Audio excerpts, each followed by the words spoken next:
నాది అని అనుకున్నప్పుడు పరిగెత్తాలి, నాది అనుకున్నప్పుడు టెన్షన్, నాది అనుకున్నప్పుడు మనకు కలవరాలు ఉంటుంది. నాదేమీ లేదు ఇక్కడ. స్తోత్రం చెప్పడం గట్టిగా.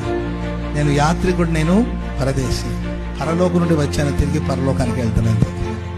ఇక్కడ ఏది నాది కానే కాదు. ఆమె చెప్పడం గట్టిగా. నాది కాదన్నప్పుడు మనం రిలాక్స్ గా బ్రతకొచ్చు.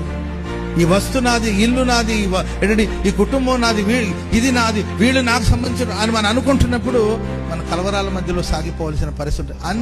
యోబు అన్ని పోయిన హ్యాపీగా ఎందుకు ఉండగలిగాడంటే యెహోవా ఇచ్చాడు, యెహోవా తీసుకున్నాడు. స్తోత్రం చెప్పడం గట్టిగా. తల్లి గర్భం నుండి నేను వచ్చినప్పుడు ఏది తీసుకురాలేదు, తిరిగి వెళ్ళినప్పుడు నేను తీసుకెళ్లేది ఏమి లేదు. బంధాలు కావచ్చు, బాంధవ్యాలు కావచ్చు, సంబంధాలు కావచ్చు, అన్ని భూమి మీదకి వచ్చిన తర్వాత దేవుడు ఇచ్చాడు. మరలా ఈ లోకాన్ని విడిచి వెళ్ళేటప్పుడు నేను తీసుకెళ్లేది ఏమి లేదు. యెహోవా ఇచ్చాడు, యెహోవా తీసుకున్నాడు. ఆయనకి స్తుతి కలుగును.